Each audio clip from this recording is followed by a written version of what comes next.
Hey, you are listening to the Grumpy Guy BJJ Podcast.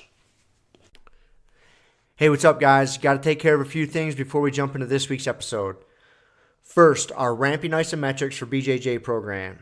It is a 12-week program, all laid out for you. It's going to help you build strength and cardio in the fastest, safest, and most convenient way possible. This is how James and I have been training for the past year, and we love it. So we put this program together so you can just follow along, and we are certain you will see and feel the benefits that we do. It's only $15. Just go to grumpyguybjj.com, click the drop-down menu in the upper right-hand corner, and you'll find it. Next, R3. This is our K2 D3 supplement. It is a combination of those two vitamins, D3 and K2. These are two vitamins that James and I have been taking for a long time that really help us recover from hard training sessions. And for only $15 with free shipping, you get a whole month's supply. I was going to pull up some studies explaining the benefits of D3 and K2, but I'm not going to insult your intelligence and pretend to be a fucking scientist. I take it. It helps me recover. That's it. So for $15, check it out. And last but certainly not least, we have partnered up with Jiu-Jitsu.com. They have a ton of awesome BJJ instructionals, and they have hooked us up with a discount code for our listeners. It's Grumpy10. So what you got to do is you go to Jiu-Jitsu.com, which is DIGITSU.com. Find the instructionals you want, throw them in a shopping cart. In the little discount code box, you type in Grumpy10, which is just GRUMPY and the number 10. 10. That's it. No spaces. Boom. You get 10% off. You're up and running. They got a nice app you can download on your phone. That way you can take your instructionals right to the gym with you, watch the technique, drill it. It's a pretty sweet setup. So once again, DIGITSU.com. Discount code Grumpy10, GRUMPY10. Simple as that. To find all this stuff I just got done talking about, go to our website, grumpyguybjj.com. Click the drop-down menu in the upper right-hand corner. There, you'll subscribe to our newsletter for podcast updates. You'll find links for the Ramping ISOs program, the R3 recovery supplement, and then under the programs and products tab, you'll find a link to Jiu-Jitsu.com. And let's be honest, if you guys can't figure out how to navigate a website by now, there's nothing I can do to help you. So quit fucking around, check it out, train hard, and let's get into this week's episode. And boom. So now the audio's going. We've been live streaming. We're live. 6 minutes. But now we're live for the podcast. So. We're letting people see the secret sauce, how professional we are. That's right. Sitting on the ground. We got a bonus 6 minutes. You guys can go to YouTube and watch the replay of the live stream in case you missed it, because everybody's missed it because nobody's watching right now. But and yeah, there'll be a bonus 6 minutes. You'll get to hear me complain about them not selling fish by weight at the pet store and me fucking getting ripped off, getting 12 scrawny fish from a poor snake. Do you have this thing set up so for the millions of listeners we have, if someone wanted to comment? Yeah, it's right there. It'll pop up. Yeah, it'll pop up. So the way we have it set up, I kind of have to have the computer back a little bit, but it seems that this is the live chat. And so I don't have high hopes for chats on YouTube. It seems like most of the people that chat on YouTube are kind of not happy people. Oh, come on. You're just focused on the negative. Have you ever felt the need to comment on a YouTube video? Man, way back in the day. I've said thanks before. Yeah. Like if somebody posts something real cool and I got some use out of it, like some sort of move or whatever, and I say, oh, thanks, great move. But besides that. Yeah, I don't know. The problem is I hate doing what everybody else is doing. So when I see a bunch of comments on a video, and it just seems like such ridiculous fucking hubris on my part to think that me adding anything else is going to fucking matter in any way, shape, or form. I mean, so I just find the whole process funny. Just speaking of that, this is pretty funny. So Downtown Telluride has a live webcam. Yes. And during the winter, it's one of kind of my morning routine. I'll look at it before I head drive down there for work, so I can kind of see how much snow they've got and has the road been cleared, or this or that. And dude, it's literally just, I mean, there's no sound, it's just a camera that's mounted on top of the building, and it slowly scrolls back and forth across Main Street. Every time I get on there, man, there's this, like, one guy and then a handful of other people that would be on there arguing over shit. Like some innocent tourist would comment, like, oh, it looks like such a beautiful town, and then some guy would be like, yeah, the fucking government. Or something. The fucking government. Just start ranting on something all Trump. Yeah, there's not too many bums in here last week or something, just like ridiculous, man. The same fucking guy. Almost anytime I log in, he was there shitting on somebody. Oh, yeah. Well, you get king of the trolls, man. This guy was definitely going for that. Yeah. Well, see, that's the thing. Like, if you're going to do it, you got to be one of the top trolls. And if you're not going to be one of the top trolls, then why play? So, there's definitely an art to fucking trolling people or just being angry. I don't know. I find it funny because I find it as it's really a test of like those people in those situations are there to make you better, because how you respond to them, even to the effect of like how you, like, to what level you even notice them and let that affect you, is a chance to be better. Well, so what's that say about me? I got, once I realized that this fucking idiot was on there on a regular basis, as soon as I would open up their webcam, I would go hit the, X out the chat. So I couldn't see it. I think there's usually like an X there so you can shut it off. That sounds like the smart thing to do. So okay. It's kind of like YouTube comments. Like, that's another reason I don't participate, is because they've gotten to the point where there's so many guys like that do that shit that it's hard to separate the good stuff from the bad stuff. So a lot of times people, they just don't pay attention. Like, I barely pay attention to YouTube comments because it's you get people complaining about your microphone or something stupid. I wonder what we'll get people complaining about, if we get anybody to actually watch this. Yeah, I don't know. This would be we got a good mic recording, so it won't be. How do you have it set up the same way I got my mic set up, with like the stereo? You come No, from I this got way? the Omni. I got the round thing, and I did it because sometimes we move around, and so the volume changes. Yeah. I thought I'd try that and see how it worked. Thought we could check the sound difference, but getting scientific here. We need to step up our game. Like, if we're gonna do this live stream, we should use a camera.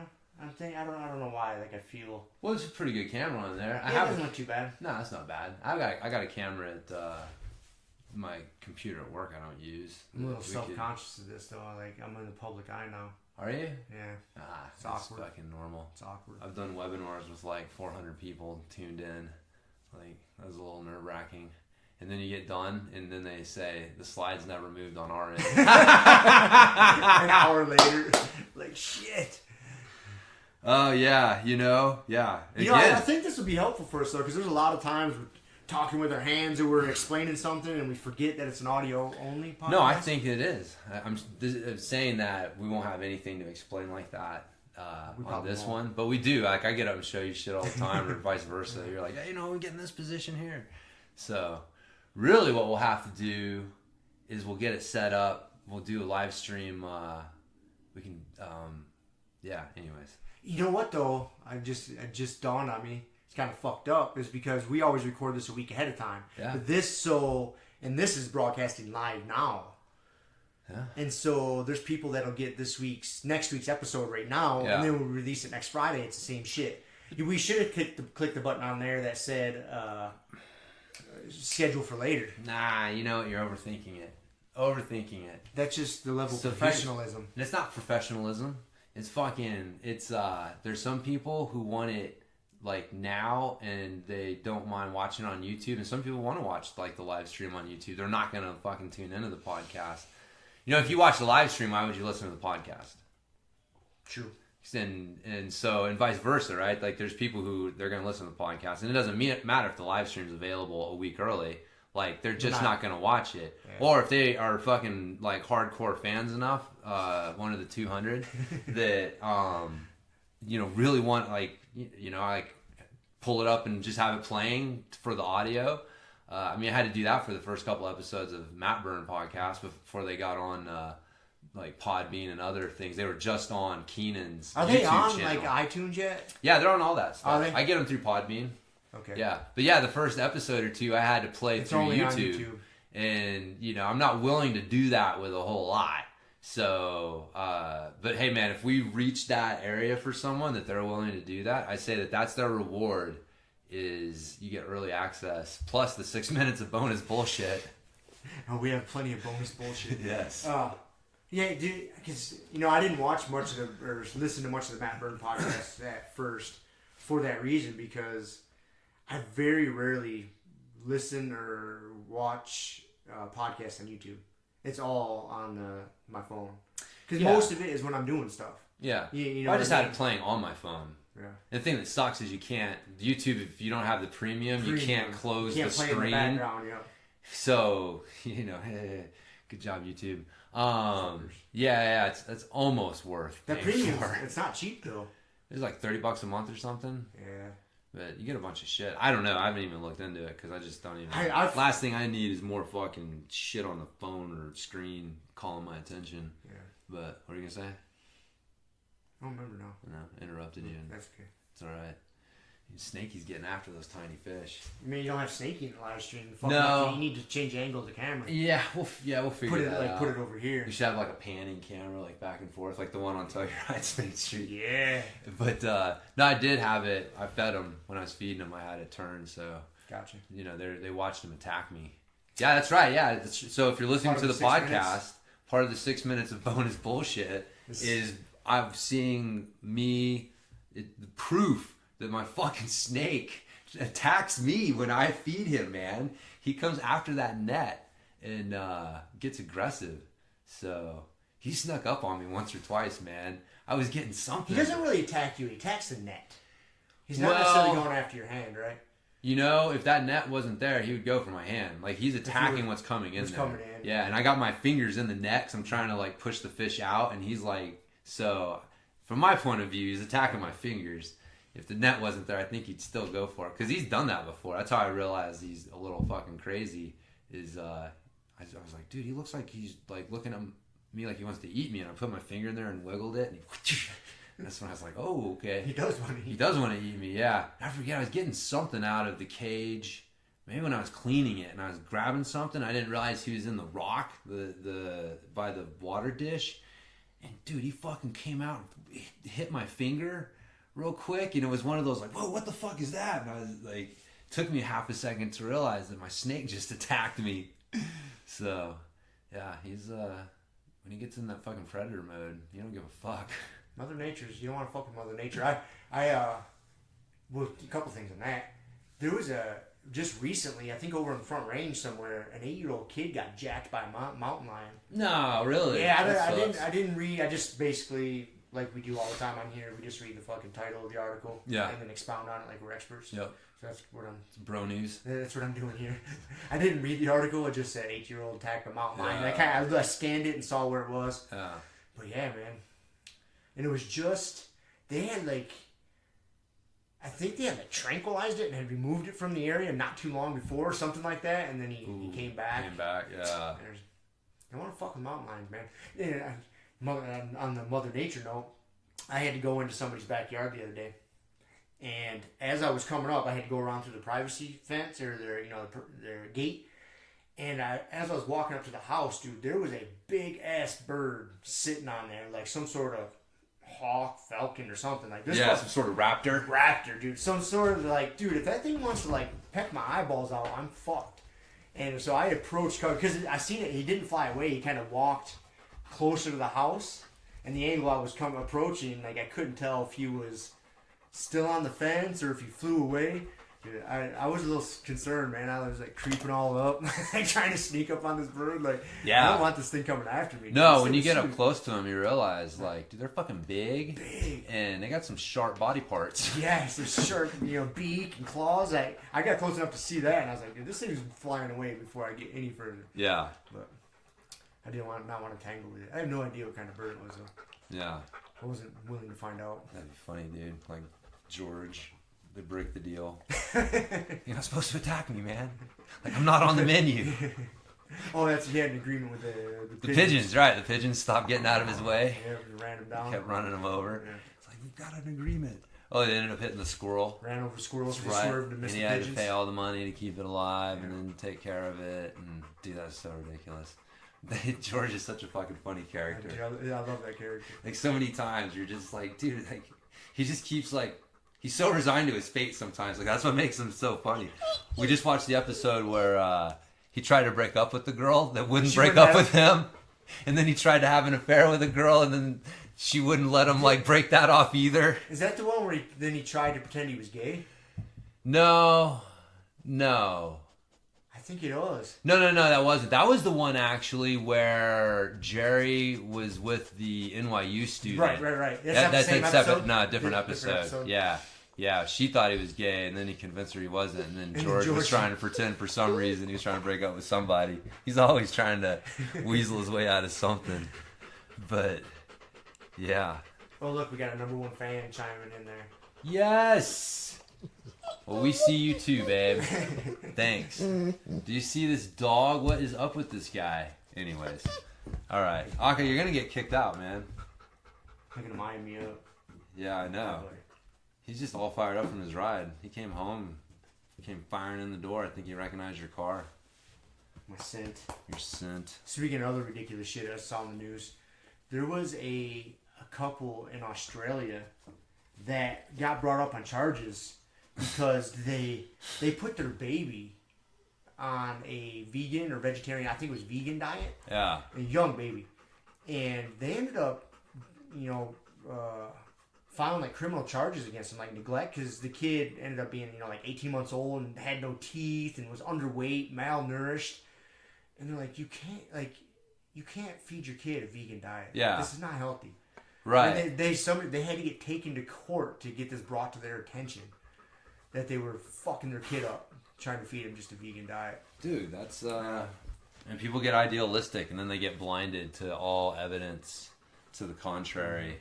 And yeah, it's wild. People will turn a blind eye to some pretty obvious shit. Yeah, which you would think is common sense.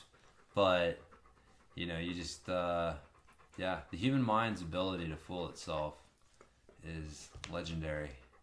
The reason I read that article and was going down that rabbit hole is because it seems like, just recently, the past couple months, I've been hearing stories about, like, kids claiming they're vegan or vegetarian, because it's kind of like the cool thing to do. Right. Yeah, because it's been politicized. And I get it, because a lot of people come from the angle, like, I'm doing this for the environment, because it gets politicized again. It gets politicized, like, it's better for the earth to not eat animals, just eat plants. Yeah. And so, without looking into it any further, and not realizing they're just, reading propaganda bullshit, then they just jump right on the bandwagon and start doing it. See, the problem is, like, I don't have necessarily anything against the vegan or being vegetarian, but you can do it, but it takes a lot of planning. Yeah. To be a healthy vegan or vegetarian, it takes a significant amount of planning, because you're going to have to supplement. You're missing things in your diet. And to take your typical American who spends zero time planning out their diet to begin with, and then electing to go on a diet that, to be healthy, requires a fair amount of planning, is just a recipe for disaster. Yeah. And that's what people aren't getting. Like, I understand, doing it for moral reasons, I get it, man. Like, have at it. But you have to understand, you better be willing to pay the consequences. And you don't want to pay them with your health. You're going to have to pay them with your time, because you're going to have to realize what you're not getting in nutrients and make up for it.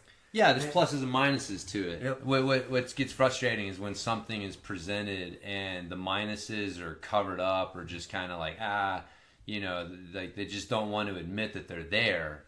And so people are sold something. It's like, yeah, you should be able to choose, but you should be able to choose based on, like, reality, not somebody's wishful thinking of what they wish was real. And so you get people who just dismiss the importance of meat in your diet. And so, it's just not that big a deal. And so people think that it's not that hard, or, But again, that like what you're saying, you got people who, it's a food filter. Like every choice you're making, you're running through some sort of filter. And what people get fucked up when their filters they either don't have them or they have them, but they're subconscious and it allows them to make bad choices. But it's like, so if one of your food filters is that like you don't eat fried food, or like I guess like a good basic food filter would be you want to have what we would describe as a balanced diet. Is like you want to make sure you've got some proteins, you want to make sure that you've got some fruits and vegetables, you want to make sure that you got some healthy fats, you want to make sure that you've got some clean carbs for energy. And like these are just basic food filters. So like when you sit down and you, what am I going to eat right now? And you're like, and those are the things that you're running your decision making through. That's how you end up putting together like the specific meals. But you know what I mean? If you think about it, like everything all the meals, you're running through some sort of food filter that helps you make a decision as to what that meal is going to look like. It's not just random stuff, right? And so, but most people either don't have a food filter or they get a fucked up food filter, like meat is bad. Well, and a lot of it, yeah, meat is bad and this tastes good. That's their only right. But how does it taste? Right, but I just mean like you got people who that's their primary. They don't have good basic food filters in place, and they're just running on like what tastes good, what makes me feel good in the moment. And then they're like, man, I got to clean up my diet. I got to do better because they instinctively know that this isn't sustainable. And so, okay, I gotta, clean up my diet. And then they start looking around for other food filters. I need to put a food filter in place. Like, I mean, that's basically what it boils down to. Every diet out there is a food filter. They're giving you filters to run your decisions through to help you make better decisions.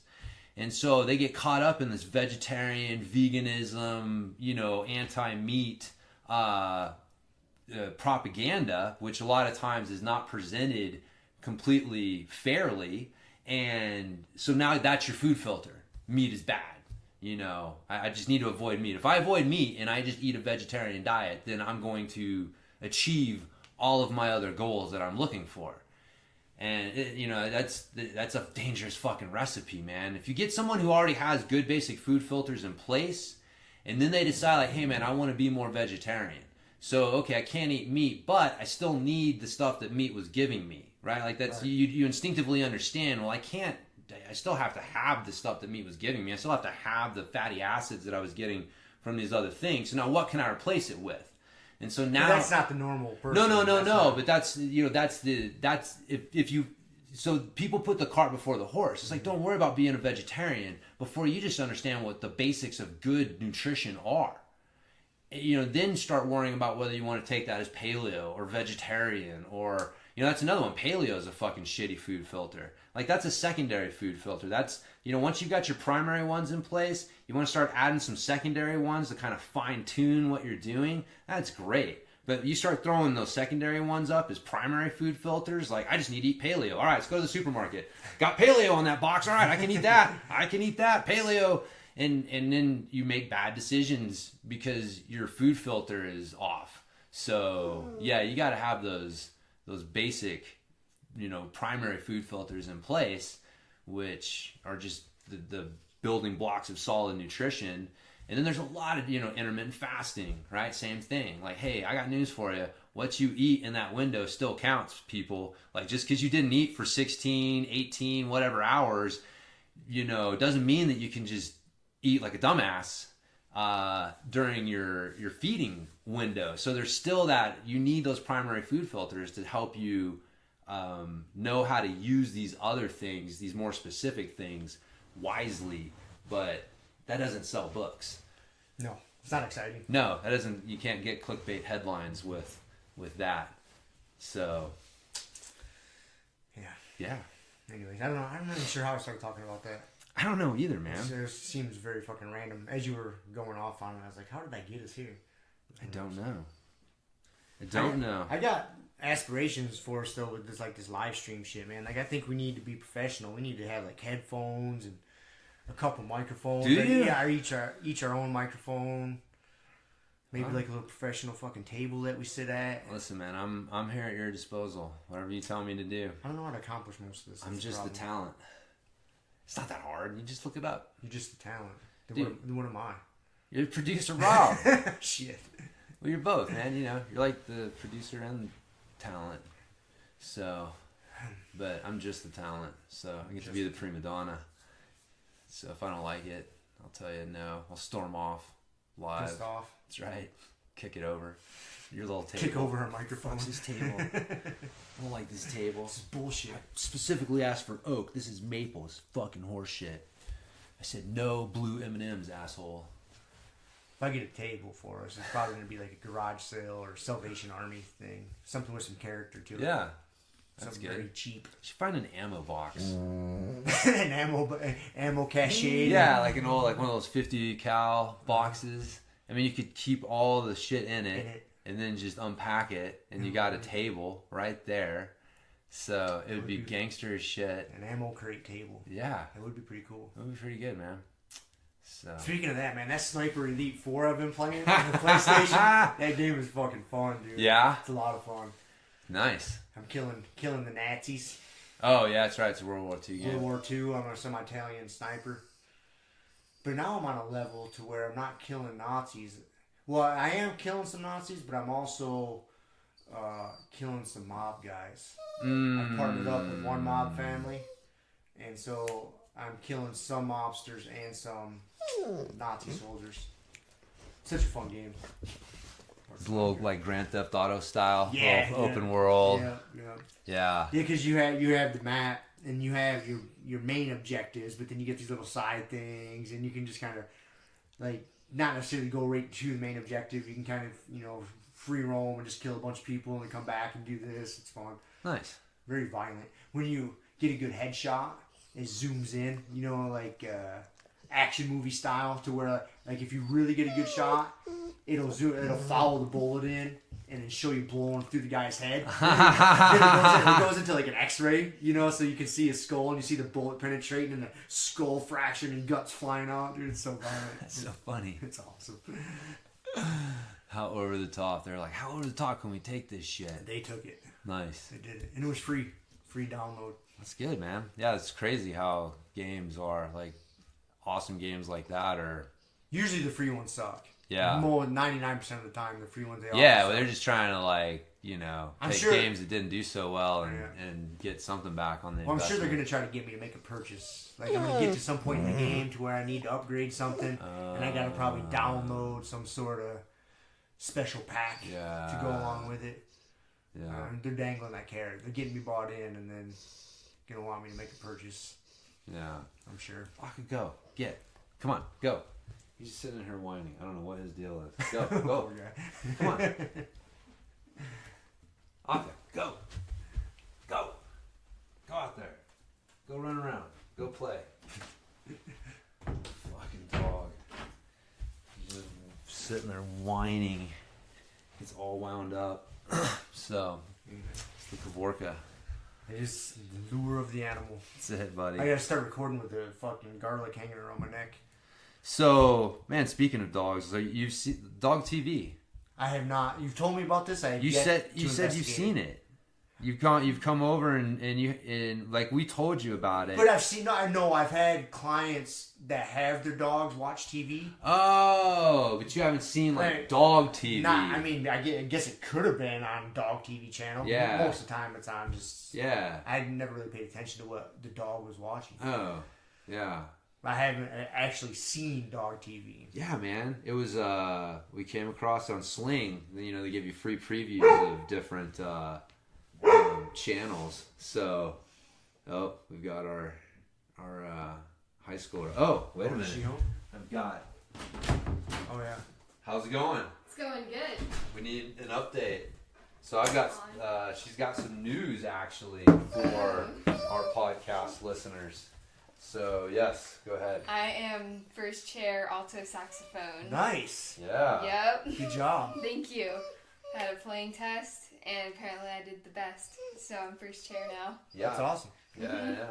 So, She's been practicing, so proud of her for that. Yep, got our sheet music today, so I can practice that over the weekend. So hopefully I'll be a little bit better with it by Wednesday. So yeah. When's your first concert? I think it's in October, like beginning of October. It's about a month away. Yeah, about. He hasn't told us like what piece we're gonna play yet, but he gave us 2, and I'm figuring it might be one of them. So. It's a good bet. Yep. Good bet. And practice them. So. Yes. Nice. Yeah. So. Yep. Did you get to sit in the first chair today? Mhm. Awesome. That's I what's did. good. Did you look smugly down at all the people that weren't as good as you? A little bit. Insulting. they're Sorry, like- you shouldn't do that. Nah.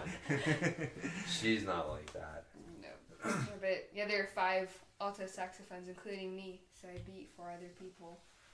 Nice. Yeah, it's not one of the giant ones like trumpets. Trumpets have a lot of people, but it's still How many clarinets are there? a lot. Yeah, there's always a lot of clarinet players. I never Why? understood that. I don't know. Clarinet's like, it's not as cool as saxophone. But once you learn how to play clarinet, once you learn how to play one wind instrument, though, you can kind of figure out the rest of them. Yeah, Right? I had to play clarinet for a year before they let me play saxophone, and I didn't really like it that much. I like saxophone way better, way more. yeah, it's not the same. So Saxophone's cooler too. that's right. It's kind of like gi. Clarinet. Gi jiu-jitsu's cooler than all the it's rest. a different. Yeah, it's different. But no, yeah, like clarinet, like Squidward plays clarinet. Like Squidward, I don't know if you ever watched SpongeBob, but yeah, he's the uncool neighbor. And he does Plays interpretive clarinet. dance, a lot of self-portraits, and so and yeah, but like Lisa Simpson plays saxophone. Yeah, Lisa's fucking cool. she's cool. So that's all I got to, that's the irrefutable proof. That is some logic right Concrete there. right there. That's Yeah. right. That's right. Draw a straight fucking line. To Lisa Simpson. From Lisa Simpson to saxophone is cooler than clarinet. So, well, cool. All right. Yeah. All right. Well, guess we'll finish our podcast. Keep that dog. Give him Okay. some chew toys or something. All right. Yeah. I don't know what his deal Weird. is today. He's being super weird. I'll keep him. I'm gonna get some lunch. So. Okay. Yeah. Yep. All right. All right. Love Thanks you. for having me on. Love you too. Oh yeah. Our official update. That's right. High High school school update. update. What is this, like week number 3, 4? Yeah. 2, Yeah. 3? Yep, that it is. Big high school. That's right. No, it's good. She goes for 2 classes. It's great. They're back to back. So Every day? Yeah, Does she have 5 classes days a every day? week. Yeah, got band and mythology. So It's a good combo. yeah, I thought so. Mythology. They were studying the God, was it the Dixie Chicks? Remember those chicks? They were The country band? band. Yeah. The Dixie Chicks had a song called "Earl Must Die" or something like that. I vaguely remember it. This is actually kind of ringing a bell to me, too. Yeah, I mean, it was one of those, like, I don't know, girl power songs, and I don't remember it causing, like, too big of an uproar. But I remember people didn't like them because they had some personal politics that a lot of people disagreed with. And so maybe there was some, blowback on that song because of them personally. But anyway, so they listened to the song, and it was presented as like a, usually the archetype is the damsel in distress, and this was, a story that had a different archetype, and people got really upset about it, and I was just like, what? Like, it seems, I don't know, it seemed a little reaching for some woman power nonsense being shoved into mythology. I didn't really understand what that had to do with how is mythology. How is this in a mythology class? Well, I mean, you got personal politics definitely going on there because, Right. I mean, it's ancient mythology was very man-heavy, and, the women were, you had, even though, like Athena was one of the most important gods in the Greek pantheon, but anyways, you can find examples, but it's easier to just be like, oh, there's a lot of, all these archetypes from this, and I gotta put something that goes against that. And so, because, instead of just teaching the material, you also are looking at what are the political ramifications of the message behind the material. And it may be that, women are like this and men are like this. And so that's not true. And so I have to do something to try to juxtapose a different idea against that. So you can kind of see the logic, but it is like politics entering education. I think, I could be wrong, but I just felt like, what the fuck does that have to do with mythology? And it seems a little reaching for the message there. And it would seem better to me to look for examples in mythology or ancient culture or old Greek and Roman culture where women did break these archetype characters that they're usually cast as. And so that's why I say you got like Venus, but then you got Athena. It's like they weren't not all women were cast as damsels in distress that needed a man to come rescue them. I'm sure you could find some story of some badass queen that like overthrew some kingdom. Yeah, I mean, there's examples. I'm sure there's got to be some examples. Yeah, and the thing, I mean, the Persian courts were famously ruled by their women, because that's the thing too, is like women and men are different, and we talked about this, comes up in like social media, like when boys disagree, it's more physical. When so they're gonna like pick on each other and then fucking maybe get into a fight and then it's over. And whereas girls, it tends to be more like social, like they work to undermine people socially, like if they don't like someone and have like ostracize them from a group or talk trash about them. And so that's why like social media plays itself more to that social debauchery. Yeah. Like that's how they deal with or women tend to. I don't want to be too generalist here, but statistically speaking, and remember, 80% of all statistics are made up on the spot. It tends to be the case, and so I forgot what we were talking about. I lost my train of thought trying to like make sure I wasn't overrepresenting or misrepresenting women there, but. So we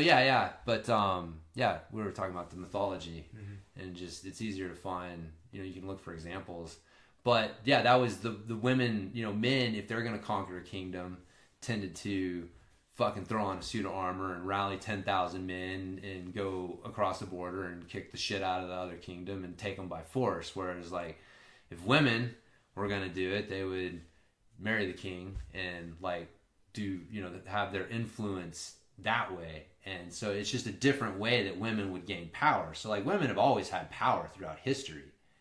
It's not, there were definitely differences in freedoms and things like that, but to say that like no woman has had power and women have been powerless throughout history up until today is ridiculous. Like women have always wielded power. It's just how they wield power is different. And it goes back to like, not recognizing those differences. And so when you look at history and you look at stories, you recognize that. It's like, you don't find women for the most part leading armies to conquer kingdoms, but you found plenty of women that were exerting a lot of influence over what was going on with situations. And so it's that's more the truth of the situation, instead of trying to insert your political view with some Dixie Chicks song. So the Dixie Chicks. Yes. I did not see us talking about the Dixie Chicks in this week. Dude, I forgot about those girls, man. What was it? They were like against the like Operation Desert Storm, right? Like the first time we went into Iraq, and we were all like, was it that one or the second time? I remember they like. Man, I think it was the second time. Yeah. Because the first Desert Storm, I was pretty young, dude. I was 8th grade. Not even. I might have been younger than that. I might have been like 6th or 7th grade. I was in high school. I mean, I was like freshman, sophomore in high school. So it'd have been about right. Yeah. So, I don't remember too many people not being for that one. I remember that one was, a good fucking kick ass. But yeah, the second one, that's the one where you started to get more people dissenting, which again, in hindsight, it was true. It was like, dude, we don't have a fucking plan. What are we doing? Going in here and taking over this country? This is not this is not going to end like you guys think it's going to end. We can't just walk in, take it over, and then walk out. Right. Hey, here's our new kind of government for you. Yeah, here's democracy. Yeah, vote. We'll fucking peace out. See you later. Good luck. Yeah, but I remember they got they got in a lot of shit for some of their comments about that. But I don't remember that. No, I didn't really care enough. I don't know why I knew that.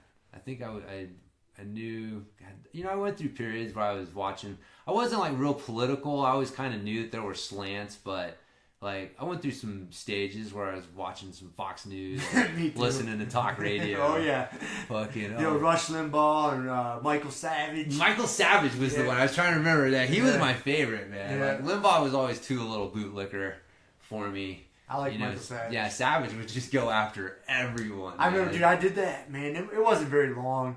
It was a few months, and then I finally came to the realization one day, like, I listened to it, just get all pissed off and fired up. Right. And I'm like, what am I doing to myself? What's the point? Yeah. This is so ridiculous. I'm not changing shit. No. And I just checked out. I couldn't do it anymore. Yeah. It's like, oh, now I can argue with people over these things. It's like, is that and better? Why? Is that better? Yeah. It's like, I want to, yeah. No, I know. It was, that was funny. Never got too bought into it. But yeah, you listen to that shit, and it's easy to get fired up because, there's ridiculous nonsense going on out there. And if you focus on it, it's easy to get frustrated. So there's I never got to listen to the podcast, but I remember you sent me the one like In Defense of Ignorance. Oh, that's good. I said it kind of half jokingly. No, I know. Because you said germs don't exist if you don't believe in them. That's right.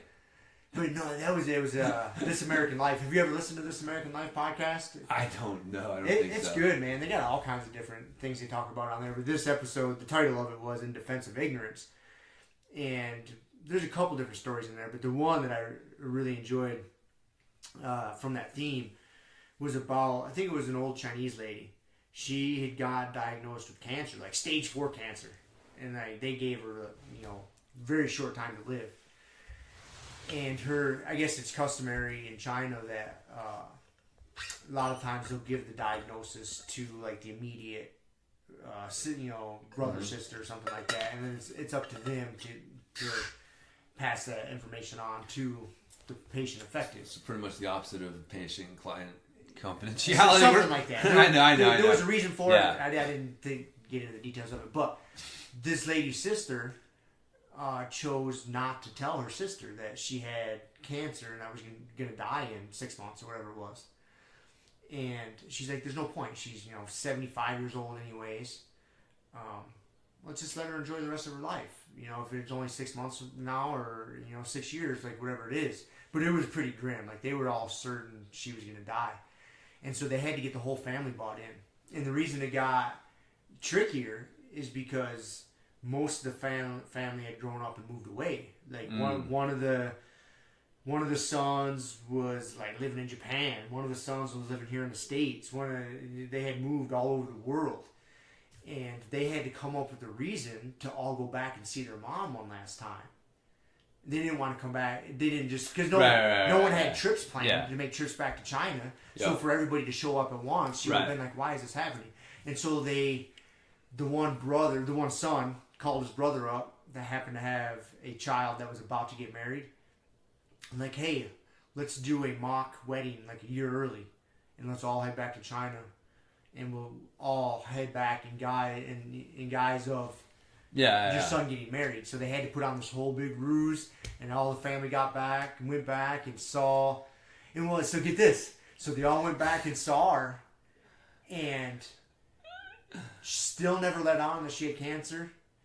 It's been like 4 or 5 years since then, and there's actually a movie that got made about this. I forget what the movie is called, and the movie's getting released. And now the question is, what this lady's still alive? Like, is she gonna see this movie, and then that's how she's gonna find out? It was an interesting story, man. It was pretty good. That sounds ridiculous. No, it's good. You'd like it.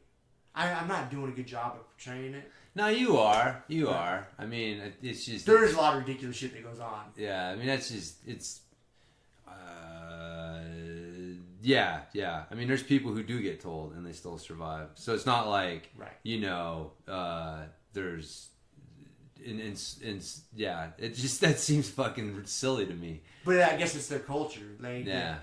That's a big part of their culture is... Then that's the belief. So, I thought it was interesting. No, it sounds interesting. You don't think it's as interesting as I did? No, I mean, like I said, it sounds ridiculous to me. I think that you just, like, at a certain point, it's like, oh my god, you're staging a mock wedding. And it's like, just tell the fucking lady. Because, like, what if she does live? Are you really gonna, like, she's gonna be a little upset. You know what I mean? Like, lies never...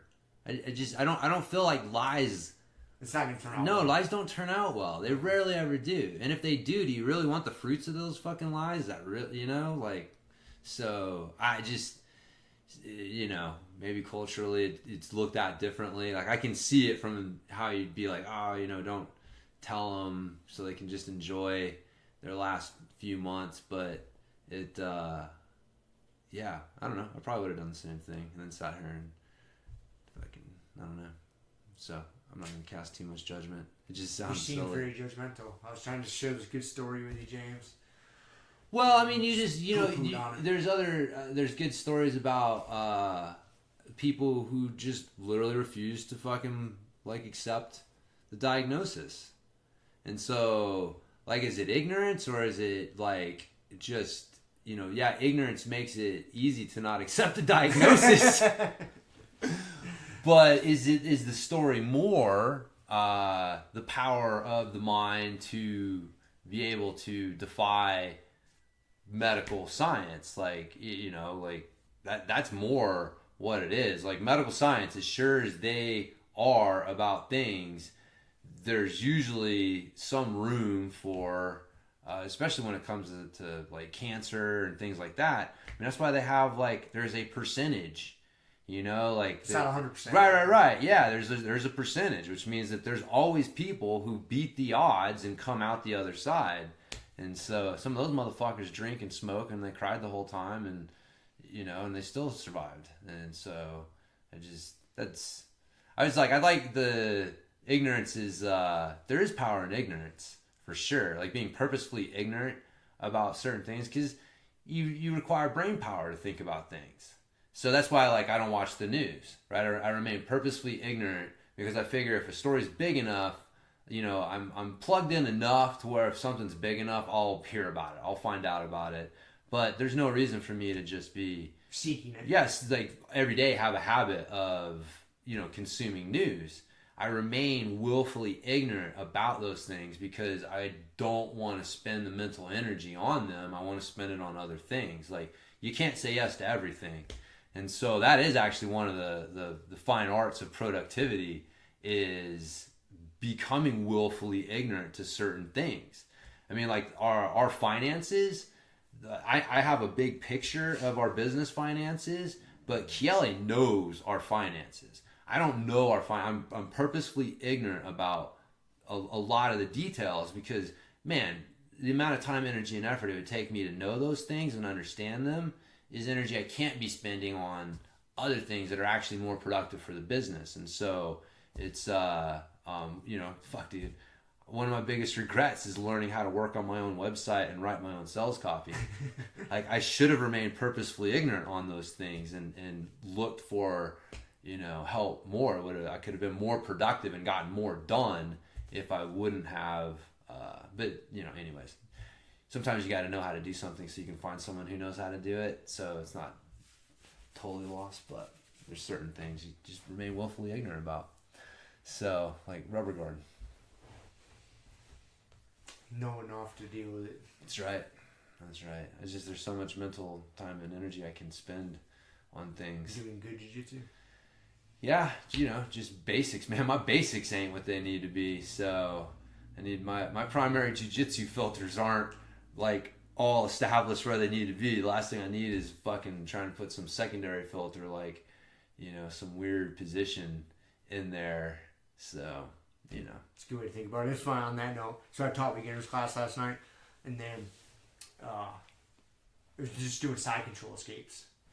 And I ended up only doing like 2 escapes, but just like details, just give them a little bit, let them try it, and then come back, give them a little bit more, and come back, give them a little bit more, and then I had a plan for advanced class afterwards, and it ended up like, it wasn't a very big class, there was like 10 people there or something, and all 10 of those people stayed for the advanced class, and I didn't get into all the side control escape stuff I wanted to do. So I just rolled right in and taught another class and just built on that. Just kept going with it. Nice. So I did like 2 classes back to back, and it was all one big class really. Went pretty good. Nice. I think I don't know if I'll do that again for beginners tonight. I haven't decided. I gotta figure that out. Side control escapes. Side control escapes. Some Danaher for dummies. Yep. Wedges. Anti-wedges. Wedges. Moving in the wedges. Mm-hmm. Yeah, man. No, it's been... that concept was good. Man, the other tip that you reminded me of is like dragging the bottom knee along the ground sometimes. Like you get so focused on getting that top knee in that you forget, like, oh, if I can get this bottom knee under them, that I can start doing some stuff. So I've actually been doing my ramping ISO hip flexors.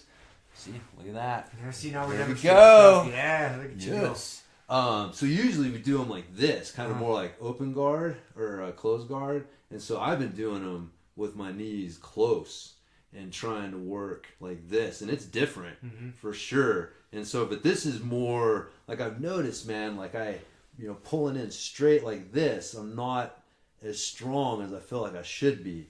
And so this is strong, but pulling in this way. And since I've been doing that for the last couple weeks, I feel like I can notice a difference in how I'm able to use that on the mat. So it's actually how I got to fucking Fathom's back twice Wednesday night. Because he had me like top side control, but then he switched to like the reverse whatever. Side control, reverse side control, looking to get to mount, and like he let a little space get underneath his hips. I had some good frames on his shoulder and hips, so he couldn't scoot up high on me. And I just scraped that knee along the mat, pulled it up into my chest, and then turned that corner, and all of a sudden you've turned fucking bottom side control into being on their back. It's a good switch. It's a good switch, man. It's a good switch. So, and then I fucking hit it on him again. I'm sure he'll wise up to it real soon, but it's like a new power that I feel like I have, being able to pull my knee in like straight in like that. And so anyways, there you go. I was beating on the detail of like finding that hip crease, like, so when you do like an elbow knee, it's hard to talk about here, but you do the elbow knee and you're trying to get that first bottom leg in instead of trying to keep it low. When you're trying to get out of side control, if you drop your knee down and have your foot above your knee, it follows that hip crease in, and there's that hole right there. And then you have, I'll show it to you. And then you got your forearm on the hip crease on the other side. Then so you create that V in their hip crease, and you got that wedge. Yeah. You got inside with a good solid wedge. It's a good principle. Yeah. I think I know what you're talking about. I get a little bit of an angle to instead of sitting there straight turning, angle, and then have your knee down with your foot pointed up. Yeah. That's pretty good. Yeah. That's good, man. I'll try some of that. Yeah. It's good practice for me to try to teach it too, like different details, and then just beat it into them. Have them split up and do it. Like, no, it's wrong. Fix this. Do this, and then it helps me to figure out how to word it differently. Because I have the emphasis in my head and it makes sense here, but then I try to convey it to everybody else. And I let them break up and try it, and like, okay, apparently I didn't get the right message across. Right. Bring it back in. Yeah. Yeah. Dude, it's funny, man. Like trying to teach a technique, it's like a sentence. And if you change the emphasis on a word, it changes the point of the sentence. Yep. And same thing, I emphasized the wrong step. Wrong thing. They're so focused on that, they're fucking everything else up. Like, no, this is not whatever you think it is, that's not it. So, no, it is, man. Coaching cues are so important. And the thing that, like, if you have a coach who puts time, energy, effort into trying to find better coaching cues. Like, if you train with somebody for a while, like, again, this is just me. Like as a coach, like I'm always trying to improve. Like the next time I coach something, I feel like I should be able to coach it better than the time before. And even if it's just a better understanding of a coaching cue that works better, or just something, you're always trying to refine that, but if that amount of thought's being put into it, right? Like if you notice that your coach is very specific with the words that he uses, like you hear him use those same terms, and the biggest mistake people make is reinterpreting those fucking coaching cues. It's like you're trying to rediscover what your coach has spent years of fucking making mistakes and then thinking about it and then trying to figure out how to explain it. And then, he's telling you, no, think about it this way, and you use specific words to describe, like hip crease. I say like, put your foot where they bend.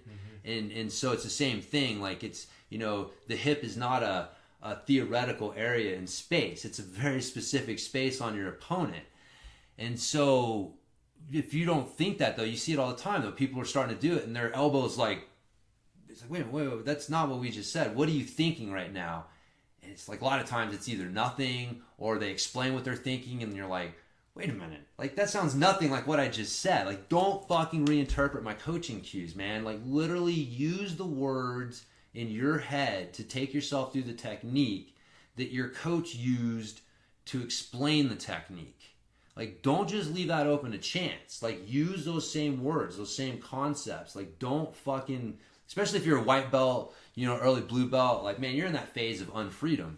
Like, you just need to do what you're told. And what you were told is to, when the words that they're using to describe the technique are what you should be hearing in your head. Like, it should be like your coach is sitting there saying those words to you as you're doing the technique. I mean, would you agree? No, I agree 100%. Yeah. And I mean, not doing that is the fucking biggest mistake I see white belts make. Like, they'll just reinterpret or not think about, and then, so... Don't make that mistake, people. So I know we're always like, it's like paying very specific attention to, especially if someone is real, like someone like Pimenta comes through, like how he describes something, the words he uses are like, it's like, okay, what is he saying? I want to make sure I understand what he's saying and applying it, instead of just assuming that I know what he's saying and then just using my own interpretation of it. And so, anyways, that's part of it, man. You just apply what they say, and then you can expand on it. Then you diverge from it, but you can't diverge from it until you try it. Yeah, you do. And I think that's a good point to bring up. Is when a coach teaches you a move, like, attempt to do it exactly how they say it at first. Because you can't break rules until you understand the rules. Right. Because you need to know the why before you can start breaking them. Before you start, quote-unquote, cheating. Yeah. And it's not cheating, but once you got a good grasp on it, then you can understand, well, I do this because I'm trying to get to here. So once you see the end goal and the principle or the rule in place, then you can have a little bit of freedom. Right. But initially, you don't get that. No. Initially, just do it like this. And then some of that some of the freedom comes from just reps and time on the mat. Yeah, not at all saying like you can't break the rules until you know what the rules are. Right. Like, don't worry, figure out what the rules are, and then if you are like, oh well, can I do it this way? It's like, well, yeah, you're accomplishing the same thing. You understand why the rule was there. You got to control the elbow, so maybe you're going to control the elbow this way instead of this way, but you're controlling the fucking elbow. Or you're like, no, man, that's not going to work. Like, yeah, you're controlling the elbow here, but when you try to go to the next step, see, you're opening yourself up. This isn't going to work. Just stick to the fucking plan, asshole. So, but yeah, that's one of the secrets to learning. Like, it's being able to switch, understanding that early on you're going to have to just go into it with blind faith. Blind faith, man. Yeah. Just turn your thinking off and then gain experience. And then once you have experience, now you have something else to start basing judgments on. Because before you experience it, and you're just theorizing like, well, what about this? And well, that guy, would never work. You could just do this. Or, well, I like to do it this way, so I'm just going to do it this way instead of doing it, I like this pant grip instead of that pant grip. And it's like, no, man, early on, just you empty your cup, empty the whole fucking thing, and then do what they say, and then you get your own experience, and then that's where you start to be able to, where science comes in, right? Like you're able to get experiments. You come up with a hypothesis, and you're like, well, what if I do this? I think this will happen. And then you test it, and oh, that didn't happen, or oh, that did happen. Cool. Well, that's where it comes in. But yeah, that's on that same vein. I saw one of our training partners, one of our more thoughtful training partners last night. He was partnered up with a really brand new white belt. And the brand new white belt was just kind of like, for lack of a better word, gangly, and not being a good uke, because he just didn't know how. He didn't have really good body awareness, and he just wasn't being a good uke. He was trying, but he just wasn't. right. And our training partner was trying to do the move, and he was having a hard time doing it like I explained it to him. And he was trying, but so then he was trying to like, well, my foot keeps getting stuck here. And so I gave him a solution, and I could still see it wasn't sitting with him. Like he was doing it, but it wasn't quite working right. And then finally, because I tried to tell the white belt how to act a little bit more properly, but I didn't have enough time to fix that. Yeah. I had more shit to teach, more people to teach in class. So I tried to advise him to act to give his partner a better response, and I wasn't getting through. And eventually, our training partners realized, like, oh, I'm just not getting a proper reaction, so I'm having to do something different. But I saw the light bulb flick on, like, oh, okay. Yeah. And then he just stopped asking questions. Like, okay, I got it. Yeah. He's like, I kind of have to do a different thing here because my partner's not Right. doing the right thing for me. Yeah. That's that grab my wrist, know my other wrist moment. It's like your uke's grabbing the wrong wrist, bro. Yeah. Like the technique we're showing you is not going to work. Yeah. He's not going to grab the other wrist. So you're just gonna have to fucking you have to realize that modifier, right? So that's the thing in drilling. You're looking for a realistic but specific response from your partner. It's not a live response that and so if someone gives you the wrong response, it makes it hard to do the move, and that's just the how it is. But yeah, it's there's a skill in being a good uke. There is. It's a hard skill, man. It is. Yeah. And we don't ever really spend too much time talking about it or teaching it. I do when I see something going way sideways. I know. Like, okay, everybody, let's stop. I see a lot of... Well, I remember to touch on it last time I coached. I was doing the closed guard overhook stuff, and I remember to touch on, hey, if you're in closed guard, but only because the last few classes, I literally had to stop class and explain to people, look, man, if you are in closed guard, this is how you need to be. You need posture and base. And, people are doing the opposite. They're like, they got their ass in the air and they're leaning over. And it's like, I can't do the hip bump sweep. It's like, yeah, you think? That's not hip bump sweep, trigger right there. So, but, man, that's it. It really does. That also speaks to, I don't know how to put it, but the value of higher belts in the gym and really like understanding sometimes. Like I think it's easy to take, it can be easy to take people for granted, and because I probably have a pretty good idea who you're talking about because we only have a few really thoughtful training partners. I don't mean that in a bad way, but there's just certain, like I'm almost overthinking it, right? Like I'm in that category where sometimes it's like, shut the fuck up and just do the move, man. Stop thinking so fucking much. Just do the fucking move. But oh shit, dude, I forgot what the fuck I said. Value and training partners. Yeah. No, yeah. Right. So his training session with that white belt is not great. No. He's not getting a whole lot from it. He's not getting a ton from it. He's really having to work hard to mine much of anything from that. And so, and that's a training session that he's kind of giving up to help bring up someone else in the gym. And, as I get higher and higher, man, I start you to have more and more of those. God damn it. Yeah, you realize, like, you just don't realize, even at, like, blue belt and early purple belt, like, dude, how fucking bad it can get. And you just don't know enough. And then you start to, you know, get a little bit better feel for jiu-jitsu and stuff. And you realize, like, dude, these are just, like, this is crazy. I have to spend most of my time just trying to get them in the right position. Or, like you were saying, like, kind of modifying what we're doing to make up for it. And then most of your time is spent trying to help the other guy either get in the right position or when they're doing the technique, because they're probably flailing with it too.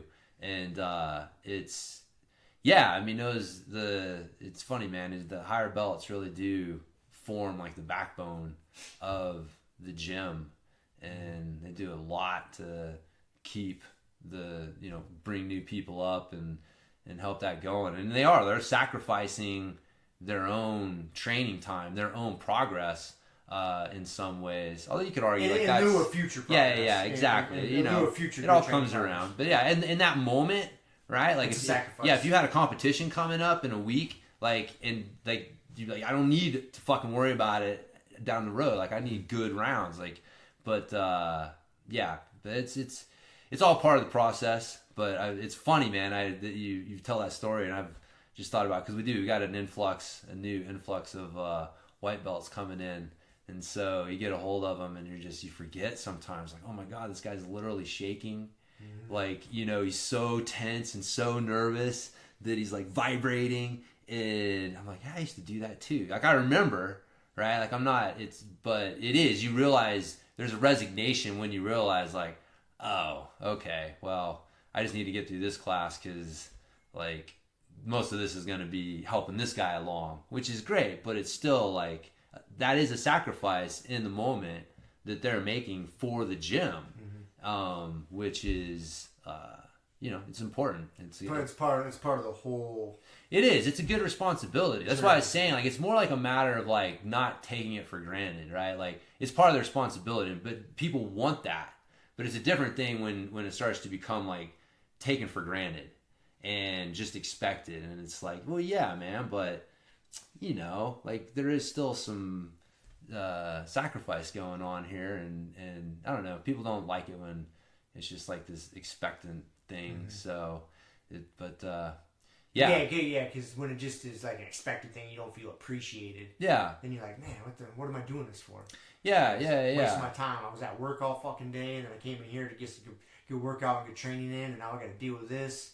Like, god damn it. Yeah, it can easy to go that way, especially if you don't feel like, you know, that it's, because I do that, right? Like, as I'm coaching class, like, there are moments like that where you realize as a coach, like, oh man, like, this is not going well, you know, and it's and just, you know, whatever, man, little stuff like, hey man, thanks for working with that. I'm not always great about that, right? Like, somebody's working with a white belt and you kind of just take it for granted. You know, you're almost like, whew, I don't have to worry about that guy so much, right? Like, nothing's worse than two white belts working together. So you got a colored belt who knows what's going on, and he's working with someone. Like, as a coach, you know, like, I don't have to have my attention on that area as much. Like, I have other, so, you know, it's easy to just be like, ooh, okay, he's got that guy, I can worry about the rest of it. And, you know, class comes and goes, and yeah, so I guess I'm kind of talking more to myself than anything. Say thanks to people that help out with that more, like, just recognizing that it is helpful to the overall mission. And it's just easy to take. It's definitely nice when you're teaching a class, and then you can pair some just super newbie up with someone who's got some experience, and that way you have to expend way less of your mental resources fixing what's going on over there. Yeah, you might just check in once in a while, make sure everything's good. Come in, just give them a breather. Like, okay, let's help here. Yeah. And then you can focus your energies on something else. It makes it nice. It does make it nice, man. So, but then sometimes you see a problem that's just insurmountable in the amount of time that you have, and you're just like, ooh. How do I correct this? That's where, like, or whatever that means to you comes in, where like, close enough for now. Yeah. That's good enough. That's man. good enough for now. Show up tomorrow. We'll try again. And we'll try again tomorrow. Right, you got to get that experience. That's right. So, yeah, no, but that's it's good, man. That's a part of jiu-jitsu that I enjoy, is like helping people come up. But like I was saying, from a coaching perspective, it's easy to take those, what they're doing for granted, and how much of a help they can be to your class being run well. Because it definitely goes better if you look around and you're like, oh Jesus, I got 10 white belts, and the best one in here is a second degree. And, second degree white belt. Second degree white belt. Yeah, exactly. Second dan white belt. But yeah, you just know there's going to be a bunch of shit shows going on everywhere. So it's yeah. Anyways, you got some bro science for us? Man, I got a few little things written down here. What do I got here? Oh, I wanted to give a fucking shout out to my stand-up bike. So we haven't had a chance. Did we talk about that? When I had it ordered. Oh, that's right. You were the one. It showed up the next day. Last Saturday. Yeah, last Saturday. That's right. So we had talked about it, that it was on its way. But it's here. It's here. Put it into use. And we fucking had a chance to ride it. And so yeah, you've had a chance to ride it. You liked it. It's fun. Yeah, it's interesting. It is interesting. So again, if you don't know, it's the stand-up bike. It's the company's Elliptigo. And you've probably seen, they've been around for a few years now. It basically looks like an elliptical trainer and a bike had a baby. Yep. You're standing up and on an elliptical, but it's got wheels and you're going. And the guy who invented it was a triathlete or runner or something, and something happened where he couldn't run anymore because of his knees. And so he liked the elliptical because it was easy on his knees and felt like running, but he hated it because you're in a gym. And he didn't like biking because it doesn't feel like running, but he liked being outside. So he was like, let's put the two together. That was literally the idea. And so they had the elliptical bike, and then that was, it's more expensive to manufacture. And so they came up with the stand-up bike. And so that's what I've got, which looks like more like a bike where you've got pedals and cranks, and it's got 27.5 wheels. It's got a front fork and some disc brakes. Were these the guys? Sorry to interrupt. No, yeah. Because at one time I do remember seeing something that looked way more like an elliptical machine, but it was a bike. Yes, that's it. It's the same guys. Yep. So they just modified. So now it looks more like a bike. This is a stand-up bike. Okay. So there's the Elliptigo. It is the same guys. It is the same guys. Yeah. Okay, Elliptigo is the name of the company, and the Elliptigo bike, or the Elliptigo, is that what you're talking about? The elliptical. I mean, it looked like an elliptical. Yes, it's an elliptical on wheels. Yeah, basically what it is. Okay. But so I got all this lowdown from the guy behind the company when I was talking him into sending me one. But yeah, he said they're expensive to manufacture. They look a little weird. And so having a stand-up bike, something that looks a little more like a bike and uses more recognizable parts, was the idea. So it is. It's got a 10-speed derailleur, uses a Shimano derailleur and shifter, and so it is like more like a bike without a seat. But what it is, it's hard because what people don't realize is that a regular bike is made with a balance point in the back, like behind in your bike's center of gravity. So that's why it always feels like you want to kind of sit back. There's like this tug for your hips to sit back, and it's hard to get and stay on the balance point on the front of the bike. And so the stand-up bike, the balance point is in the front of the bike. That's where it is. There is no back of the bike. And so standing up on it feels like totally different in some way. It feels similar to standing up on a regular bike, but it feels a little different. It feels different. Like your posture and your balance points are more natural. So standing up feels way more natural and way more easy than it does on a regular bike. Because people try to extrapolate. I did. It's like, man, what's that going to feel like? Like just putting your seat down on your bike and going for a ride? Like, what the fuck? But no, it's a different experience. So you can feel like your posterior, your chain, your fucking fire peaches. So what they do is the cranks moved closer to the handlebars to change the balance point, so you're so it's not set back, because then you'd be leaning. And that's why you want to sit down. I can see it now. So if you move the cranks forward, it keeps you more upright. It's more natural, more comfortable. Yeah. You don't have the urge to want to sit down. Just right. Where your feet because you're leaned over. Where your feet are and where the handlebars are, it doesn't feel like you want to sit down. Yep. I can see that now. When you separate it. Yep. So it's it's interesting, man. I like it. I think it's going to be a good training tool for teaching people to feel what it's like to stand up pedaling. Like that's one of the big mistakes riders make is they stand up to pedal, but they don't find that balance point in the front of the bike. Like they don't even really know it exists. And so they don't get there. And so getting that feel on the stand-up bike, and then just, dude, you spend a fucking off-season hammering around doing intervals on that thing, and you jump back on your regular bike, like, yeah, that's the epitome of, like, fucking inefficiency training. Like, you don't want your cardio training to be efficient. So a stand-up bike is a very inefficient way in some ways to ride a bike. Like, you can't sit down. So that is a better way to work like your cardio with a bike than a bike is, if that makes sense. That makes sense. So yeah, if you're just doing stuff for the fitness side, if you're just like, you know, I want to ride a bike for fitness, or I want something that's low impact, and so you're riding a bike for that, like I think the stand-up bike would be... I would choose a stand-up bike. Yeah. Goddamn bicycle seat's not comfortable anyways. No, man. It's fucking... It's pretty fun. You just ride around on that thing, and it's easy to turn. So, yeah, it's... Anyways, just wanted to give a shout-out to stand-up bikes. One of those weird things that if you don't hear someone say that it doesn't suck, that you somewhat trust... You know, again, I'm going out on a limb here saying there's a whole lot of people trusting what I'm saying. But anyways, yeah, stand-up bike's not a bullshit thing. No, it's pretty cool. It is pretty cool. So I was pumped. I'm glad I was.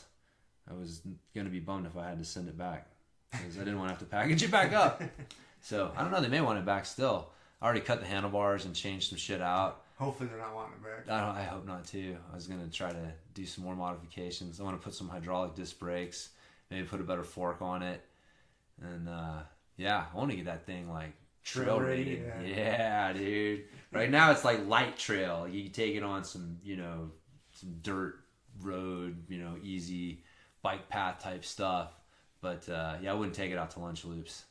I would snap something. Yeah. The fork is definitely more Walmart quality, but you know, they're trying to achieve a price point. Forks can get fucking expensive. Like, you can drop $1,000+ on just a fork. Oh, can you really? Oh, yeah. I had no idea. Yeah. That's your most expensive parts on a bike, man. You're going to spend probably... A decent fork, you're going to spend around $1,000. Wow. And a good wheel set, you're going to spend around $1,000. And so then you're looking at your frame, you're going to spend a couple grand. That's why, like, that's $4,000 just between your frame, fork, and wheels. And you probably got... Wheels are just your rims. Yeah, just the rims. Yeah, that's not even right? the rubber, That's the not tube, nothing. and all that stuff. Yeah. So you can easily start getting into the $6,000+ range and not even have top of the line everything. Yeah, I talked to our new training buddy Andrew there. He works at DT Swiss. Andrew, who's the fuck's Andrew? He looks like an office guy. Yeah. I know him. Beard, Okay, glasses. yeah. All right, I'll tell him. It's funny. I know some of the guys that work at DT Swiss. Yeah. But that's funny. Okay, I'll harass him. So he works in the industry, so sorry to hear that. I'm not sure what he does for him. I just know he works for him. Nah, it's fine. That's cool. So, all right, man. So I got some... I wanted to ask your opinion on cardio training and having your mouthpiece in while you're doing cardio training. If you're like talking about like specific cardio training for BJJ, or is that like getting too specific, or I don't know, what's your thoughts? I guess if you're super, the only benefit I can see from it is if you're new to it and it's really uncomfortable for you to wear one, you just need to desensitize yourself. Put the thing in, work out with it in, and you just get to the point to where it's not a thing anymore. And then once you're at the point where it's not a thing anymore, then you don't need to do it. You're just being an idiot. Yeah. And, I mean, there is some people that are really uncomfortable wearing one because they've never been in a sport where they've had to have it. Right. And so it's really foreign to them, and they feel like they can't breathe with it and all this other nonsense. I get that, so you just gotta wear it until it's no big deal. Yeah, I'd agree with that. Besides that, no. Yeah, no. Because I've worn. I mean, I started in karate when I was 5 years old, and they had a sparring, and you wore mouth guards. And so, as far back as I can remember, I would have a mouth guard in doing stuff. So it's never even been a thing. Yeah. So Yeah. No, I got that was it Sisu, SISU mouth guard, and it's like super thin because I didn't come up in sports with a mouth guard, and so I was one of the things I was really worried about when I started rolling. Was like I knew I wanted one, but you know I'm thinking back to like my 1.5 years of football, and you know having like a fucking mouthpiece. Like the football, the big ass one in, and I'm like, dude, I can't even imagine trying to roll for 5 minutes or whatever with something like that in my mouth. But yeah, those are super thin and awesome. So they got like really good mouth guards now. It's not like the old days. So finding something that's comfortable. But yeah, I'd agree with that. Just using it if you need to get used to it. But once you get used to it, it's just kind of overkill doing all of your cardio with a mouthpiece in. Yep. So yeah, cool. It was one of the studies I came across. They just made a mention about like training with your mouthpiece in. Now, if you like if you're lifting heavy and you like to be able to like bite down, and set your jaw. There's nothing wrong with that. I've seen lifters do that. Well, they actually have a specific one for that. Yeah, I've seen power lifters do that. Yeah, so that they can. It gives them so they're not damaging their teeth, and it gives you something to frame on. Yeah, and you can bite down. Well, apparently there's like some science behind your jaw position affecting your strength, and it's actually pretty stark. Like it's not like 1 or 2%. It's a significant difference, and so because you can get your jaw to align properly, and then it just kind of roots everything in and gets your posterior chain rooted in properly. I've seen those. Yeah, I've known lifters that have done that. I've known for guys that were big into it. So. Yeah, I forget the name of the specific one because I know like Brian Shaw is like he's actually from Colorado, one of the world's strongest men. He was, dude. Like he was like 4-time world's strongest man or something. Yeah, won like Arnold. Yeah. Is that the world's strongest man? Whoever wins the Arnold Classic, or do they actually have like those old school ones? Well, I think it's like an ongoing tournament throughout like the year. There's several different events, and the culmination of it, I think, might be the Arnold's, or I might be misspeaking here. Yeah. But the Arnold is one of those. If it's not the championship, it's one of those events. Right. That you have to go to in the circuit. But, right. Yeah. Anyways, he's a fucking freak of a human being. Dude, he's huge. He's so big. Yeah, but he uses like one of those special ones for that. So, So anyways, all right, I'd agree with that. All right, so isometrics. It was I'm all about fucking isometric shit. Pay attention to your time, right? What time you got to talk to us? So you got a phone call at 1? Yeah, we got like 20 more minutes here. We're good. So I was talking to you about changing up my isometric plan a little bit. So the ramping isometrics, doing a little research, you've got yielding and you've got overcoming. So overcoming is where you're pushing or pulling against something that won't move. And the yielding isometrics is where you're holding a weight that's trying and you're resisting it coming down. And so the two different ones are different. Obviously, 2 different ones are different. Yes. Mind blowing. All right, so there's bro science for the day. All right, and I'd always been kind of curious about this because the isometric stuff that I had seen always recommended pretty short contractions, like 10 seconds, give or take. And so the ramping isometrics are 30, 30, 30, and so you're doing 30 seconds at each one. And so they've been effective. They've been definitely worked. But I was like, man, I don't know. So I decided to dig in, do a little research. And based on that, I've kind of modified what I'm doing. And I did my first workout with it the other day. I liked it. But, the overcoming, doing more of the short. Because, again, like the research shows that like 10 seconds, give or take, is that top thing. And so what I'm doing is I'm doing 30 seconds at 50% just to kind of get things going. 20 seconds at 80%, and then 10 seconds at 100. And man, I like it. You almost finish wishing there was a little more time. You're like, just when you reach as high as you can go, and you're like, oh, I think I can go a little bit more, and and it's time out. And so you don't ever reach that point where you're trying to survive it. And so you're definitely able to generate higher levels of tension than you can if you're trying to do it for 30 seconds. Yep. So yeah, I'm gonna be trying that. And then the yielding is that like 60 to 90 second range. And so like the banded isometrics is perfect for that. And so I'm sticking with that, like the 90 seconds with the banded, and then kind of doing my new 10-20-10 or 30-20-10 with the overcoming ones, and see how that goes. See, I've played with that myself too, and just me being bored and trying new stuff. You know, because when it comes to getting your body to adapt, a lot of it comes down to time under tension. How much time are your muscles under tension? And when you sell out on one ramping iso or one yielding iso, you just sell out on one set. Like to say the pull up, the hang, the chin up hang is an easy one to envision and play with. Like you just do one set as long as you can, and then let's say you make it a minute 20 or whatever to hang. That's not easy to do. But then you're done. Well, then I was like, man, I feel like I need more work. That's not enough work. So then I decreased it. I started doing I cut it in half, but I would do 4 sets of it. I would do 30-second hangs. And, no, I'm not going to fatigue, but then I could do it 4, 5, 6 times as opposed to just only being able to hang from the bar for a minute. Yeah. So I'm spending a lot. I'm spending 2 or 3 times the amount of time under tension. And I like doing that. Yeah, you would. Mm-hmm. Yeah. That's a bastardization of the science, my friend. But it is a bastardization of the science. Yeah. It is a version of it. Flipping that around, though, the overcoming. That's the thing. Like, the overcoming is how you want to use that. Mm-hmm. The yielding it's the time under tension, and you're actually better going to exhaustion. Like, that was one of the things. There's a really good article. It's Tib Army, THIBARMY.com. Christian Thibodeau is the guy's name. He's an OG, man, from back in the old T Nation days. Super fucking smart guy. Really knows all the science behind this shit.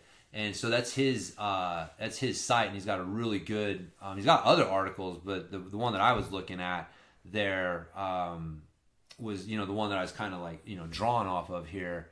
And so that's what he was the one saying, the using them those 2 different ways, like the overcoming, you want to use the shorter, and so, but what he was saying is that a couple that there's a very famous, I forget if it's Verkhoshansky, a very famous Russian coach, track and strength coach, and so he's got, I forget the name of his book. Like Mel Sif and Verkhoshansky, those are 2 super old school classic strength training texts that still are staples today.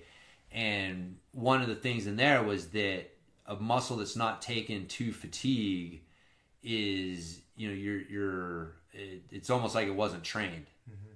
And so taking the muscle to complete fatigue, basically to failure, was one of the most important components of the basically stimulating local growth factors, and then and the length didn't matter, right? And that was another thing. One of the studies found that the amount of reps that you used was less important than going to failure as far as stimulating those things. And so your one 90-second set all out to failure, you're actually getting more out of that than the 3 short sets where you're not going to failure. But you would do better doing 3 10-second overcoming. Maximum. Yes. That's where you would want to do that. If you wanted to add more, I'm trying to I just still want to do 1 set. I'm still trying to figure out how to do that. But realistically, if you wanted to do more, you would do multiple sets of that overcoming. And and build your time under tension that way, because you're just not able to take it to failure with the overcoming like you can with the yielding. You can take those to failure. So that's the again, it's not that either way is wrong. It's just that if you're looking at what the data says and just kind of applying what we know so far as best practices with Isometrics, like that would be your one long set for the yielding and your multiple short sets for the overcoming would be the way to do it. But whatever, they just haven't done studies on what I'm exactly. talking about. I'm ahead of the curve. Rob's Hot Garage, or Hot Rob's Garage, is setting the trends. That's right. We don't follow those motherfuckers. It sounds like pussy bullshit. Pussy bullshit. Yep. So, anyways, that's what I'm playing around with. And one of the things, there was some fucking interesting shit in there. One of it was so occlusion training, right? That's just one of the big. I have yet to fuck with it. It's restricting blood flow, right? Well, he pointed out that isometrics are a form of occlusion training. Really? Yep. If you think about it, man, when you tense that muscle, you restrict blood flow. Mm-hmm. So you're actually getting, instead of having to buy those stupid bands and fucking, I mean, what else can you do besides look like the Ultimate Warrior with those things? You basically wrap them around your bicep like the Ultimate Warrior and tie them tight as fuck. Like you're going to shoot up heroin? Yeah. Be the Ultimate Warrior. Hey, what other body parts are you using this on? Oh, I see people use them on the legs, calves, quads. Okay, whatever. Neck. Don't use it on your neck. Yeah, don't use it on your neck. That sounds dangerous. Yeah, autoerotic asphyxiation. But but isometrics, especially as you get more skilled with it and you can create more tension, you're actually able to create that occlusion training effect in local areas that you can't target with the little fucking bands. Mm-hmm. And you don't have to pay the extra money to do it too. So I thought that was interesting. I never thought about that either. But when he said it, it was like that's interesting. One of the other things he was talking about is how the difference between a movement pattern and a recruitment pattern. And so like a movement pattern is your hip hinge, but the recruitment pattern is what order and how did your body recruit the muscles within that movement pattern to create the movement. Right. So you can have two people doing a hip hinge. One person's activating their lower back more, using their quads more. The other person's using their hip more. Mm-hmm. They can look very similar, especially to the less trained eye. But the recruitment pattern is, just as important, if not more important. I'd say more important. Right, than just the movement pattern. Because that's a lot of what you see, like people who, they're doing the movement pattern right. Like they're doing a squat right, but like they're still not fucking doing it right. And you can't, and that's what it is. So the isometrics are the best way, or one of the best ways to change your recruitment pattern within a muscle or within a movement pattern. And so I felt that myself, especially with the bottom of my squat. Like my bottom of my squat, it feels completely different after all the isometric training, and I could literally feel my body change how it was like holding itself, what muscles it was recruiting, as it figured out what is a more efficient way to hold and create power in this position. And so the whole recruitment pattern at the bottom of my squat changed. And so anyways, I had never thought about it until I read that, but just another kind of plus for doing isometrics for helping with that. So I've noticed that, now that I'm getting back to doing some weight on my back squats or front squats. I mean, I'm doing like 95 pounds. So I'm not doing real weight, but I'm actually can get into a full depth squat with 95 pounds. And due to all the isometrics I'm doing, like the bottom of that squat feels so much significantly just better and stronger, and how I'm generating power to come back out of it. Yeah. Because I'm being super mindful because I don't want to hurt my knee. And, I'm just slowly building up, and I'm just practicing it as a skill more than anything. I'm not trying not trying to kill myself doing it. It's a loaded skill, not a strength exercise. Exactly. It's a loaded. That's exactly how I'm treating it. And yeah, doing all the isometrics has helped me recruit the right muscles to get up and out of that hole and feel solid. Just be able to get down into the bottom and sit there and be like, I'm not collapsing and like butt wanking and back doing all this shit. Like I can just get down there like, okay, now I can generate force, come back up, and just nice and smooth and back down. Like that's not form, that's recruitment pattern. That's how is your body recruiting the muscles in that bottom position, and they're different than they were. Mm-hmm. And that's going to affect your whole squat. And so like again I felt that with a lot, man. Like a lot of my movements feel so much cleaner and better since I've been doing the isometrics. And so now it all makes sense. It's like, it's cleaning up the recruitment pattern. It's not just about movement patterns. So, the fuck else did I have here?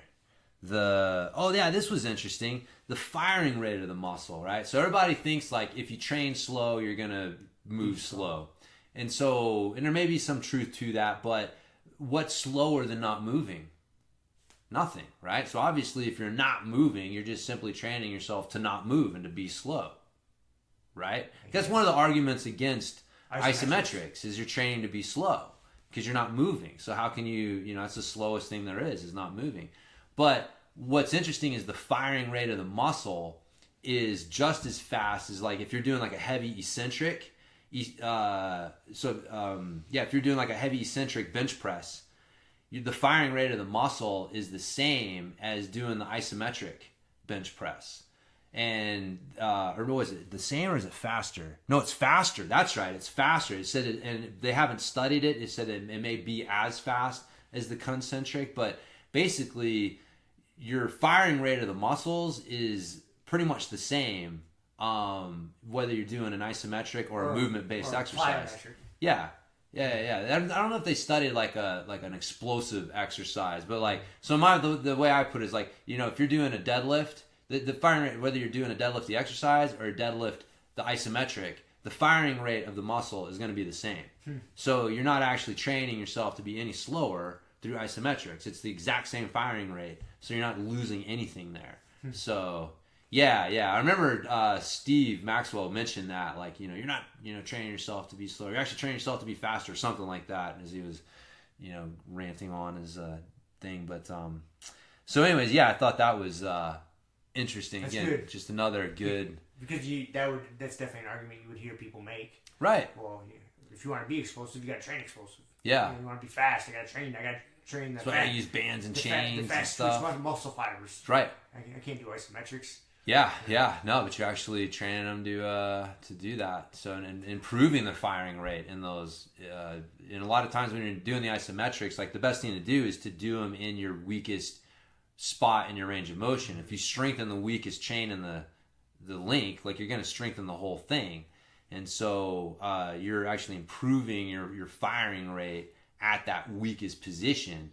So giving you a chance to actually focus on that weakest position. So that's another thing. People are like, I'm still not convinced that Steve kind of brushed over like the joint angle thing, plus or minus 15% is where you get your strength gains from an isometric exercise. And, he said something about that's not true, blah, blah, blah. I haven't really found anything that confirms that, but more just, Thibodeau's point was, you can look at that as a minus, but you can also look at it as a plus because it allows you to focus on your weakest point in your range of motion. And so you're able to actually strengthen that and that'll strengthen the whole thing.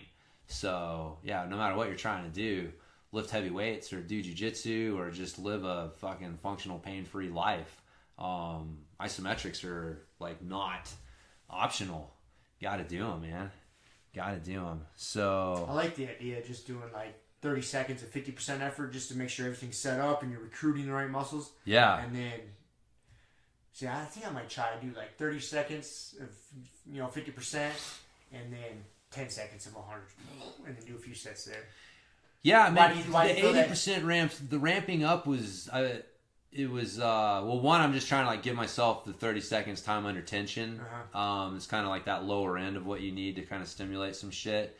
And I liked it. I felt like I was able to kind of like ramp up, and it wasn't 20 seconds isn't long enough for 80% to ever get hard. Mm-hmm. And so when I got to my 10%, it didn't tax me in any way, but I felt like I was able to like really like ramp up, like ramping from 50% to 100%. Versus like it's kind of like the pit stop, So I don't know, 20 seconds may be too long, but I felt like that. Maybe do like 15 and 15. Well, the research with the length of the 100% is pretty 10. adamant. So 10, even 10's getting long. Oh, okay. Like 6 to 9. So keep it at 10. Some was like as long as 12, but it's like 10 plus or minus 15 starting to get. You almost don't want to be fatigued. Like I said, like I think the trick is you want the buzzer to go off, and you're almost like, I wish there was fucking 2 more seconds left. On the tank. Yeah. Whereas like the yielding, you want to get done and be like, Jesus Christ, thank God I couldn't have survived another fucking 2 seconds. Like, that's the goal with that. So, yeah, no, that was like the bro science, was digging through that. I did find a study on cryo, basically dumping people in an ice bath between hard rounds of training. And it was interesting because it found that like doing the cryo definitely decreases markers of muscle damage, but it also decreased the loss of isometric strength between rounds. That's been one of the things, like isometric grip strength with jiu-jitsu tends to fade, makes sense. And so, but yeah, the cryo, like dumping them in ice, actually decreased the loss of isometric grip strength from round to round. So I thought it was like the way that I looked at that was like there may be something there to the cryo, like in between rounds. Like maybe it's tough to do like a whole body dunk, but like if there's some way to get like some ice on the forearms and stuff, like you see some competitors doing that. So there's probably something to that. It minimizes some of that, but there is that argument. I'm sure you've heard it. Like, is reducing the markers for muscle damage a good thing? If you're trying to get your muscles to grow or be stronger, right? Yeah. Maybe not. That's the signal. So there's the So, anyways, that was my. I think we need a cryo machine at the gym. That way, in between rounds, you can go jump in the cryo machine. Yeah, that'd be pretty sweet. Let's get a fucking ice bath going. Just jump in that. Yeah, but it'd be hard to jump in that, be all wet, and get out and have to train again. If you had the cryo machine, you can jump right in there. You wouldn't want to jump in there sweaty. Not with a wet gi, dude. No, not with fucking 150 minus. Minus 320 with a sweaty rash guard. No. Just stick it in your skin. I forgot. All right. Trying to take it off. Let me rethink this idea. This is not a good idea. So, yeah.